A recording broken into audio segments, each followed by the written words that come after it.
lang sa wangis ng Diyos. Ang tanong natin madalas, ano ang layunin mo sa iyong buhay? Sabi ni Rick Warren, yung kilalang author na sumulat ng Purpose-Driven Life. What is my purpose in life? What on earth am I here for? Bakit ako nandito sa mundo ito? Sabi nga nila, hindi daw tayo parang kabote na sumulpot lang. Wala sa atin ang parang singaw. Sabi nila na bigla na lang sumulpot. Sabi nga rin yung commercial sa Nescafe, kung babalikan natin yung tanong, ano ba layunin natin sa buhay? Para saan ka bumabangon?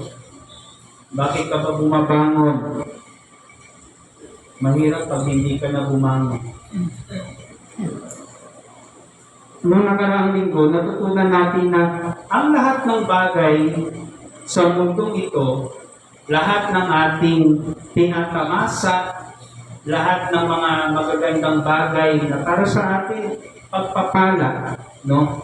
At lahat ng ating tinatangkilik sa buhay ay nagmula sa Diyos. Kaya wala dapat tayong ipagmalaki kapag nasa harapan tayo ng Diyos at sabihin natin sa Kanya na yung mga bagay na to ay akin. Pinaghirapan ko. Minsan, di ba, pag nagyayabangan yung mga kaibigan, no? Ikita mo yung lahat ng lupain na yan. Hanggang doon sa pinakadulo. Hindi akin yan. Dapat ganun eh. Hindi akin yan. Sa Diyos yan. Wala tayong dapat ipagmalaki sapagkat lahat ng ating tinatamasa at tinatangkilik sa buhay ay nagmula sa Diyos. Sabi nga doon sa Deuteronomy 10:14, ang pinakamataas na langit, ang daigdig, at ang lahat ng naririto ay kay Yahweh. Pinakamataas na langit, yung buong daigdig, lahat ng ating nakikita, nararamdaman, natatamasa sa daigdig, ay kay Yahweh. Ngayon, kung gano'n, ano ang dapat natin gawin? Doon sa katotohanan iyon, ano ang dapat nating maging tugon sa Diyos? Nalaman na natin na lahat pala ng ito ay galing sa Diyos. Oo, kahit yung ating mga suot, yung ating mga nakalagay sa ating katawan, galing sa Diyos yan. Pastor, hindi naman gumagawa ng Diyos ng salamin, ng mga damit, ng underwear, ng hikaw. Paano niyo nasabi na sa Diyos? Sino bang nagbigay ng kalakasan sa mga taong iyon? Sino nagbigay ng talento, ng karunungan? Lahat babalik sa katotohanan ang Diyos ang pinagbulan ng mga bagay iyon. Diba? Kaya ano bang dapat nating gawin? Ano dapat nating tugon? Yun yung dapat nating maging layunin sa buhay. Pag tinanong tayo, ano bang layunin mo sa buhay? Ano bang purpose mo sa buhay? Bakit ka palaging bumabangon? Dapat ang pundasyon nun ay nakalapat doon sa katotohanan. Ang lahat ng bagay na ating tinatamasa ay galing sa Diyos. At yung ating layunin ay tagun natin sa Diyos sa layunin, sa katotohanan iyon. Meron tayong tinatawag na mga batas. Meron tayong law of the land. Yun yung ating saligang batas at yung mga batas na ipinapasal ng ating pamahalaan upang ating sundin at tuparin. Pero meron din tayong tinatawag na natural law. Madalas hindi tayo aware sa gano'n. Yung natural law, yun yung mga bagay na itinakda ng Diyos. Mga panuntunan na itinakda niya sa sanglilikha. Ito yung gagabay sa atin sa layunin at prinsipyo ng ating manlilikha. Madalas yung ating law of the land hindi nagpo-coincide o nagtumutugma sa law of nature. Kasi yung law of the land gawa naman ng tao yan. Nakabase yung perspective nun kung ano yung moral na paniniwala ng mga tao. Pero yung karunungan ng Diyos malayo sa karunungan ng tao. Kaya nga natatandaan niyo yung kasabihan na kung ano yung itinapon mo, yun yung babalik sa'yo. That's part of natural law. At hindi nyo kayang iwasan yun. Bakit sinasabi ng mga dalubhasa na yung ating natatamasang mga matitinding bagyo, pagbaha, pagtag-ulan, at matinding tagtuyo, pagtag-araw, dahil sa kababayaan ng tao sa sanlilikha. Part ng natural law yun. Pero alam niyo, ang isang bagay na dapat niyong matutunan sa buong sanlilikha ng Diyos, ang buhay ay dapat dumadaloy. Para siyang fluid. No? Anong ibig kong sabihin doon? Kapag meron kang tinanggap, dapat merong lalabas. Kasi pag walang lumabas, hindi na dadaloy. May stop yung dumadaloy sanang bagay sa iyo papunta sa mga susunod pa na makikinabang. Pag merong tubo, di ba? Tapos pag binuksan mo yung dito, walang tubo. Anong ibig sabihin nun? Pwedeng may sira o may leak doon sa dinadaanan ng tubig o may bara. Ito na lang. Sa sarili nyo, sinasabi natin, pag may pumasok, dapat may lumabas. Kahit na hangin, lumalabas din. Pero paano kung walang lumabas? Anong possible na pwede mangyari? Patay. Kasi yung bagay na naiipon sa loob mo na hindi lumalabas, na dapat sana lumalabas, magiging lason sa katawan mo.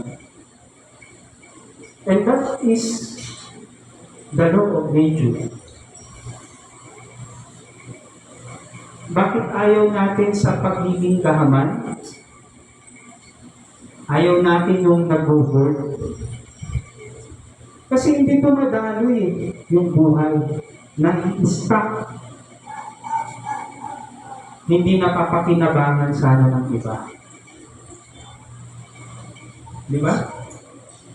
Ganun dapat ang prinsipyo ng law of nature. Kung ano yung natatanggap natin, dapat dumadalo. And that is part of our stewardship.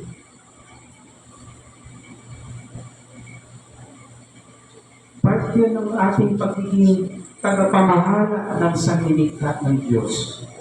Kung babalikan natin yung Deuteronomy 10:16 to 19, sabi doon, ito yung pangalawang pagbibigay na ng 10 utos sa Israelita.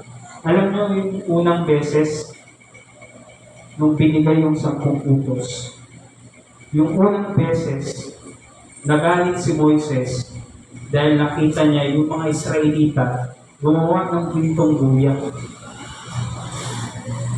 Galit siya, binasag niya. At sa pangalawang pagkakataon, pinaalalahanan ng Diyos ang mga tao. Pinaalalahanan ni Moises sa mga tao. Sabi niya, kaya nga maging masunurin kayo. At huwag maging matigas sa ulo. Minsan yung katigasan ng ulo ay mas matigas pa sa bato. Sapagkat, sabi doon, si Yahweh na iyong Diyos ay Diyos ng mga Diyos, Panginoon ng mga Panginoon, makapangyarihan at kakilakilabot, walang itinatangi at hindi masusuhulan. Paano natin malalaman yung kalooban ng Diyos? Tignan natin yung kanyang sanlilikha. Tignan natin kung ano, aralin natin kung ano yung mga panuntunang kanyang inilagay sa kabuuan ng sanlilikha. Doon malalaman natin ano ang layunin ng Diyos sa atin. Binigay niya, sabi niya dito, binibigyan niya ng katarungan ng mga ulila at balo. Minamahal niya ang mga dayuhan at binibigyan pagkain at damit. Ibigin ninyo ang mga dayuhan sapagkat kayo ay naging dayuhan din sa Egypto. Ano sinasabi dito ng Diyos? Kung ano yung natanggap mo na biyaya galing sa amin, gawin mo din sa iba. Yung mga Israelita, naranasan nilang maging alipin. Naranasan nilang pagmalupitan. Naranasan nilang maging dayuhan sa ibang bayan. Kaya ang utos sa kanila ng Diyos, ibigin mo yung mga ulila at balo. Madalas sila yung napapabayaan. Ibigin ninyo yung mga dayuhan. Bakit? Kasi minsan kayo rin ay naging dayuhan sa iyo. Huwag mong gawin yung ayaw mong mangyari sa iyo. Huwag mong gawin sa kapwa mo yung ayaw mo na naranasan mo doon sa Ehipto. Yun yung ibig sabihin ng Diyos doon. Ngayon, kayo mga kapatid, paano nyo isinasabuhay? Ibinabalik sa inyong kapwa ang pagpapalang ibinibigay sa iyo ng Diyos. Isipin yung maigi at balikan nyo yung tanong, ano nga ba yung layunin ko sa buhay? Ang layunin natin mga kapatid, huwag natin i-stop lahat ng magagandang bagay sa ating buhay. Yung mga pangit, huwag rin natin i-stop, i-dispose nyo. Sa pagkain din yan eh. Diba? Kakain ka ba ng alam mong madumi? Na hindi masustansya at magbibigay sa inyo ng sakit.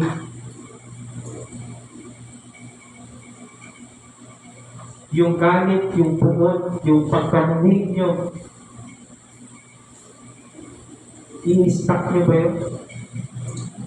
Lalo na kung wala namang inosente naman yung tao, di ba? Doon mailalarawan natin yung ating pagiging steward of God. Kung hinahayaan natin gumagaloy sa ating buhay, lahat ng mabubuting bagay na ating ginagawa, na ibabahagi o binibigay ng Diyos sa atin at na ibabahagi sa iba, napapakinabangan ng iba, hindi na i-stack sa atin.